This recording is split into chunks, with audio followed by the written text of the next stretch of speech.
Hi viewers எல்லோருக்கும் வணக்கம். இன்னைக்கு ஐயனார் தொடர்கதையில் நிலாவும் சோழனும் டூர் போகிறாங்க.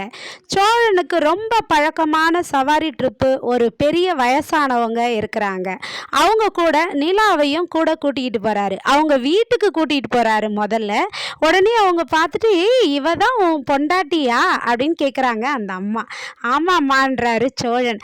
ரொம்ப அழகாக இருக்கா, நீ கூட அழகாக தாண்டா இருக்க, சரி வாங்க வாங்க உள்ளே வாங்க, ஒரு காஃபி குடிச்சிட்டு போகலான்றாங்க. உடனே சோழன், வேண்டாம்மா, நீங்கள் கோயிலுக்கு கிளம்பும்போது வீட்டில் சாமி கும்பிட்டு கிளம்பியிருப்பீங்க, இப்போ அதுக்கப்புறம் உள்ளே போக வேண்டாம், வாங்க போகிற வழியில் பார்த்துக்கலான்னு சொல்லிட்டு எல்லாரும் போகிறாங்க. போகும்போதே அவங்க கேட்குறாங்க, அந்த ஐயா கேட்குறாரு, சோழன் எப்படி நீங்கள் ரெண்டு பேரும் கல்யாணம் பண்ணீங்க, லவ் பண்ணி தானே பண்ணேன்னு சொன்னீங்க, எப்படி பண்ணீங்க அப்படின்றாங்க. உடனே சோழன் அடிச்சு விடுறாருங்க. என்னன்னு அடிச்சு விடுறாரு தெரியுமா?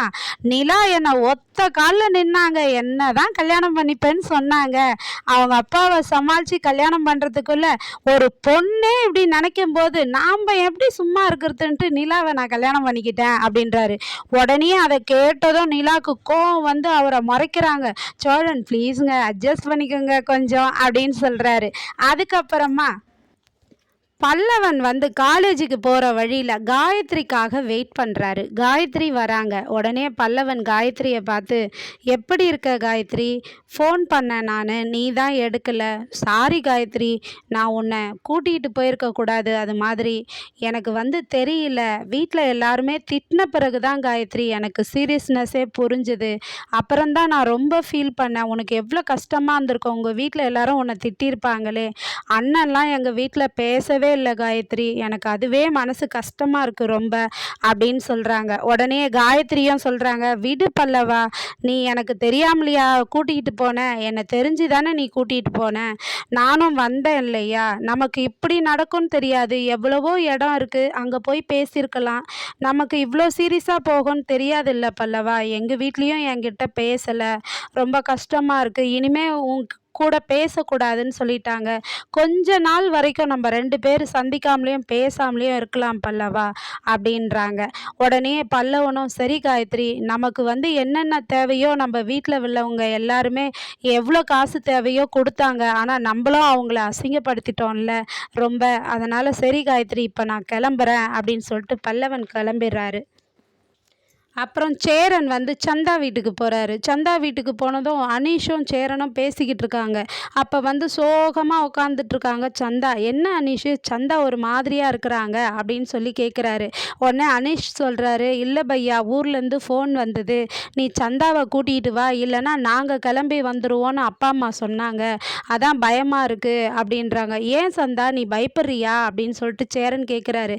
உடனே சந்தா ஹிந்தியில், ஆமாம் எனக்கு பயமாக இருக்குது அப்படின்னு சொல்கிறாங்க.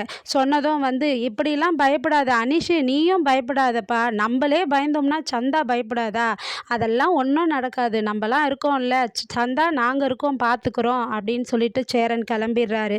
அதுக்கப்புறமா வந்து சோழனும் அவர் டூர் போனார் இல்லையா, அந்த பெரியவரும் பெரியம்மாவும் அவங்க எல்லாருமே ஒரே ஹோட்டலில் ரூம் போடுறாங்க. ரூம் போட்டு சோழனுக்கு கொடுக்குறாங்க, இந்தப்பா உனக்கும் ஒரு ரூம் போட்டிருக்கோன்னு. சோழன் என்ன சொல்கிறாருன்னா, எனக்கு ரூமெல்லாம் வேண்டாமா, நான் எப்பவுமே வெளி ஹோட்டலில் தானே தங்குவேன், அங்கேயே தங்கிக்கிறேன் அப்படின்னு சொல்கிறாரு.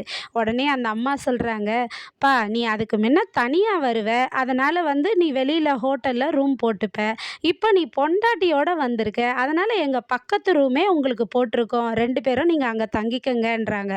உடனே சோழன் வந்து நிலா கிட்ட சொல்கிறாரு, நிலா, எப்பவுமே டிரைவருங்களுக்கெல்லாம் ஹோட்டலில் தான் ரூம் போட்டு தருவாங்க, ஆனால் இந்த முறை நீங்கள் என் கூட வந்திருக்கீங்கன்னதும் இதே ஹோட்டலில் எனக்கு ரூம் போட்டு கொடுத்துட்டாங்க, நான் போட்டிருந்தானா ரெண்டு ரூமாக போட்டிருப்பேன் வெளியில், இப்போ இவங்க போட்டு கொடுத்ததுனால ஒரு ரூமாக போயிடுச்சு, நம்ம ரெண்டு பேரும் ஒரே ரூமில் தான் தங்கி ஆகணும், வேணா நீங்கள் இங்கே தங்கிக்குங்க நிலா, நான் காரில் போய் படுத்துக்கிறேன் அப்படின்னு சொல்கிறாரு.